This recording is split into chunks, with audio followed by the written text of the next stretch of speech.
back. Stasa23 here, back again with some knife therapy. And today's knife that I have for you is the Kizer Contrail, part of their Vanguard line, which is their more budget-oriented line of knives. Then you get to their, what is their other one? Tangram line, which is their ultra budget line. But haven't seen anything from there lately. Hopefully they don't stop making those because they were pretty good knives. This variation comes in at $59. I picked this up at White Mountain Knives. It's the only dealer that I could find them in stock when I bought it. They are coming out with other variations. This is the only variation that was out. That's green G10 with a black G10 pivot collar. They also have a blue G10 and a black G10 variation coming out, or it might already be out by the time this video posts. This is a very small, backup blade, fifth pocket knife. Just to give you an idea, let's get some specs out of the way. You have a total length of 5 1/4 inches, blade length of 2 inches, so it's gonna be legal in a lot of areas. You have a grip area from here to here of 2.5 inches. Thickness in the pocket is 0.43 inches, so nice and slim. It's pretty wide at 1.4 inches. And you have a blade stock thickness of 0.10, so not overly thick, especially for a big, small blade. I hate whenever they're super thick. This one is ground pretty nicely. It's got a high flat grind.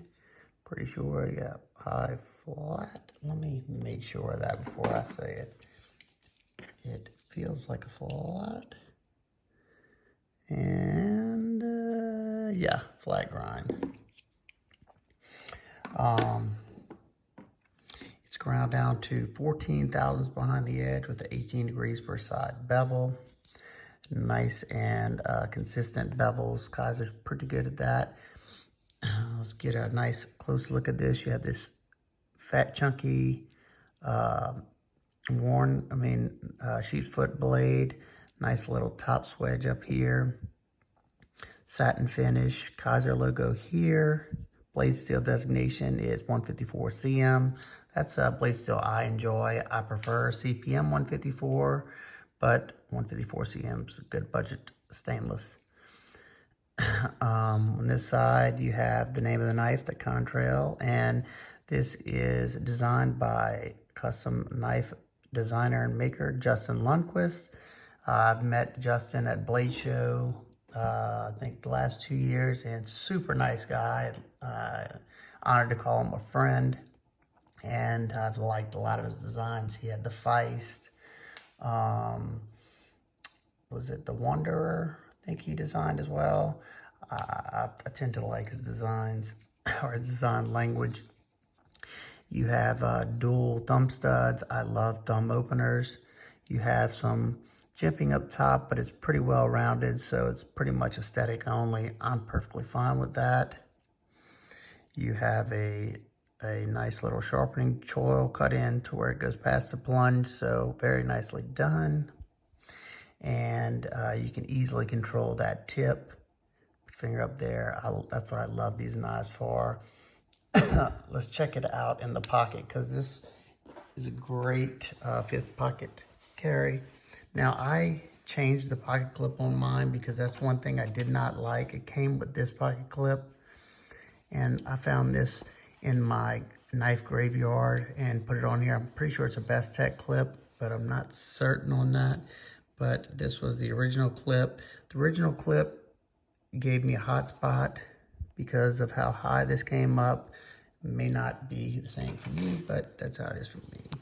So this should go down just the same, but just so you can see about that much sticking out of the pocket. Yeah, it would go down just the same. So not a whole lot. You do have a lanyard hole, so you can tie a lanyard to that so you can get out of the pocket easily. But this would be great as a fifth pocket knife. It disappears. Open it back up. All right, nice. Sorry, let's close it back down. This is riding on Teflon washers. I know a lot of people hate that. I don't, especially if it's done right. Nice and snappy action, super smooth. It has that butter smooth feeling. That's how Teflon is, in my opinion. Now, the only problem, it gets a bad name because a lot of, cheaper, like CRKT, cheap models have Teflon, and their tolerances just suck on the knife, so it makes the action feel terrible. But this one, very, very smooth, good detent, pops out really nicely done. I don't mind that it's Teflon. You have a green G10 here, just flat scales with the chamfer going around, so there's no sharp areas. Like I said before, you have a black G10 pivot collar, T6 right here. You have some milling pattern going on right there. It's probably medium traction peel ply. It's not that, grippy. And I'm guessing this is a plastic or FRN backspacer. Torx T8 right here. See, they usually do a good job on their pivots. Pretty tight fit. Yeah, nice tight fit on there. T6s are okay. They're not the best. You just need to be careful when you're loosening it. You don't have any weight relieving milling in the inside. It's, it's not a heavy knife. Let's see.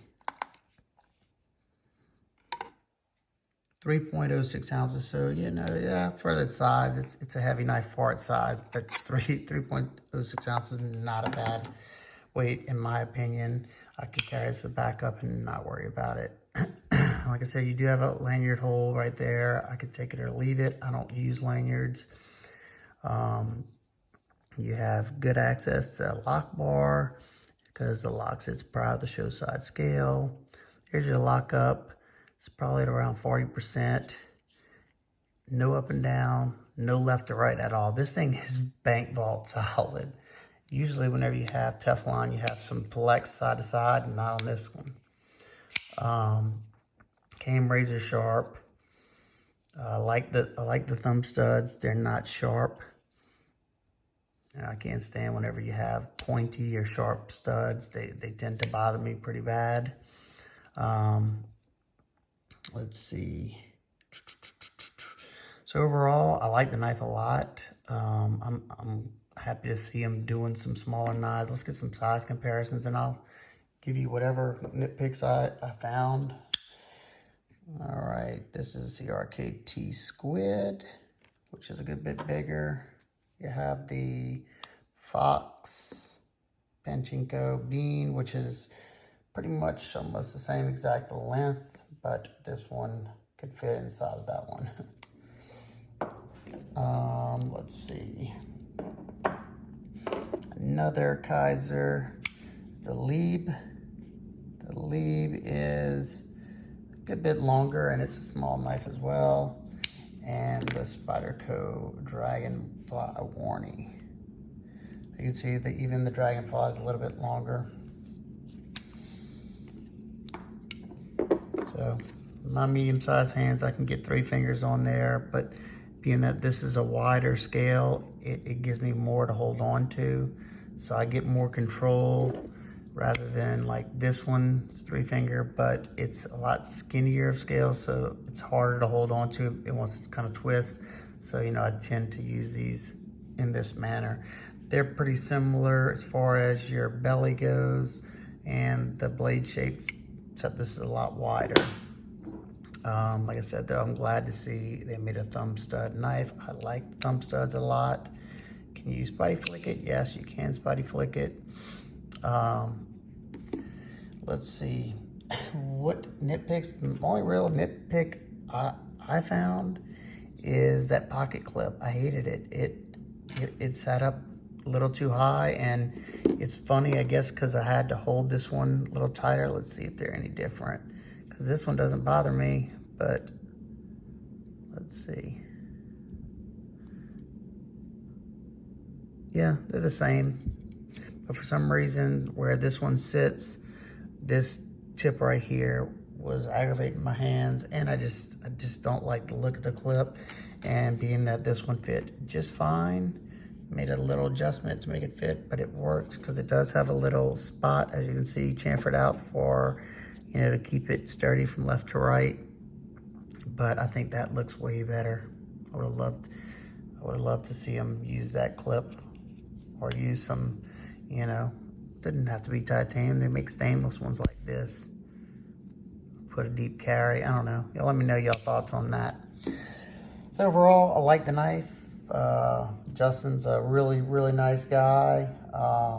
Hopefully I'll get to see him at Blade Show if he attends this year, because I will be there.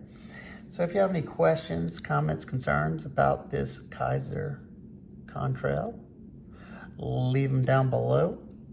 If you like this video, give it a big thumbs up. And if you're not already, hit that subscribe button. What are you waiting on? All right, guys and girls, hope everybody's having an absolute wonderful day. I'll see y'all in the next one. Peace.